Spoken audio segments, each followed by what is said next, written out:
रात को 1 बजे तेजस्वी यादव हाजीपुर के सदर अस्पताल में औचक निरीक्षण करने के लिए पहुंचते हैं और सबसे पहले वो गार्ड को सोते हुए देखते हैं तो वो एकदम से फायर हो जाते हैं।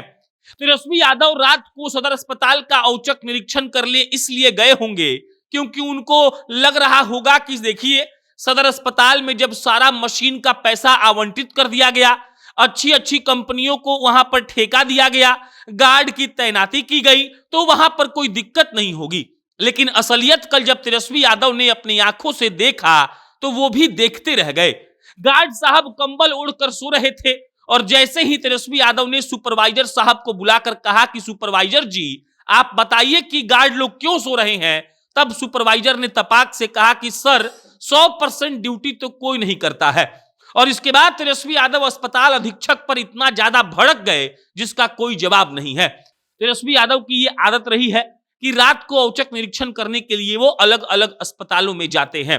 बहरहाल पीएमसीएच, एनएमसीएच और आपको कई अस्पतालों का पिछले साल ऐसा रुख देखने को मिला होगा कि जब तेजस्वी यादव वहां पर गए उसके बाद वो लोग एकदम टाइट होकर काम करने लगे। पिछले बार भी ठंड के मौसम में ही तेजस्वी यादव ये करना शुरू किए थे और इस बार भी तेजस्वी यादव अब धीरे धीरे अस्पतालों का रुख कर रहे हैं। रात को 1 बजे कोई सोच भी नहीं सकता है कि सूबे का स्वास्थ्य मंत्री और सूबे का डिप्टी चीफ मिनिस्टर अस्पताल के निरीक्षण के लिए अस्पताल में जाएगा, लेकिन वो तेजस्वी यादव हैं। उनके काम करने का अंदाज निराला है और इसीलिए तेजस्वी यादव को लोग जानते भी हैं। तेजस्वी यादव 1 बजे अस्पताल पहुंचते हैं, पहले गार्ड सबको देखते हैं, उसके बाद देखते हैं कि जो मेडिकल शॉप है, जो दवाई की दुकान है, वो बंद है और फिर अस्पताल अधीक्षक पर वो बरस पड़ते हैं। वो कह रहे थे कि जब दवाई फ्री में दिया जा रहा है तब रात को दवाई का दुकान बंद क्यों है? अगर कोई आदमी यहां पर अभी दवाई लेने आएगा तो आप ही बताइए कि उसको दवाई कैसे मुहैया करवाई जाएगी।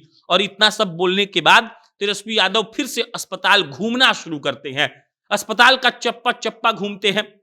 चाहे वो महिला वार्ड हो, चाहे वो डायलिसिस सेंटर हो, चाहे वो ब्लड बैंक हो, चाहे वो एक्सरे रूम हो, चाहे वो नॉर्मल वार्ड हो, हर वार्ड में तेजस्वी यादव घूम घूम कर लोगों से पूछते हैं कि वहां पर उनका इलाज ठीक तरीके से हो रहा है कि नहीं। एक एक आदमी से तेजस्वी यादव उनका अनुभव पूछते हैं और जब जब तेजस्वी यादव को वहां पर गंदगी दिख रही थी, कचड़ों का अंबार दिख रहा था, कोई भी ढिलाई दिख रही थी, तेजस्वी यादव बिना देरी किए अस्पताल अधीक्षक को बुला रहे थे और उनको दम भर सुना रहे थे। ऐसा स्वास्थ्य मंत्री बिहार को पहले कभी नहीं मिला था और हमको लगता है कि अगर मिला होता तो बिहार के सरकारी अस्पतालों की भी जो अभी व्यवस्था है वो ऐसी तो कम से कम नहीं होती। तेजस्वी यादव उसके बाद अस्पताल अधीक्षक के साथ बैठते हैं, उनको बताते हैं कि उनको कैसे काम करना चाहिए। गार्ड को सोता हुआ देखकर तेजस्वी यादव ये भी कह रहे थे कि यहां पर इतनी महंगी महंगी मशीनें रखी हैं, अगर कोई लेके चला जाएगा, कोई कुछ तोड़ के लेके जाएगा तो बताइए कि गार्ड किस काम का रहेगा।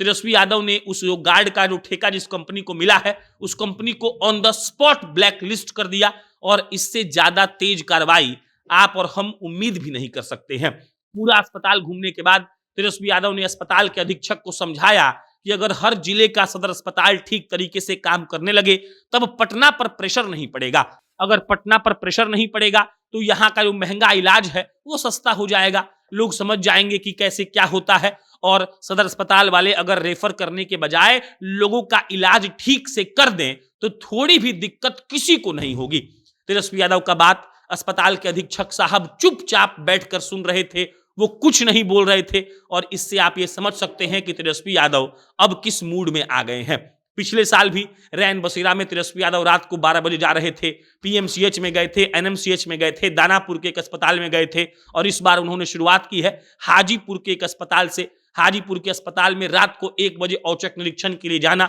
कहीं ना कहीं ये दर्शा रहा है कि तेजस्वी फिर से अपने पिछले साल वाले रूप में लौट रहे हैं और ये बिहार वासियों के लिए अच्छी खबर है क्योंकि सूबे का डिप्टी चीफ मिनिस्टर और सूबे का स्वास्थ्य मंत्री अगर ऐसे औचक निरीक्षण करेगा तो हम ये दावा के साथ कह सकते हैं कि सब कुछ सुधर जाएगा और सब कुछ सुधर जाएगा तो समझिए कि आम लोगों को बिल्कुल भी परेशानी का सामना नहीं करना पड़ेगा। आपका इस पर क्या विचार है कमेंट बॉक्स में बताइएगा। मेरा नाम प्रशांत है, बहुत बहुत धन्यवाद।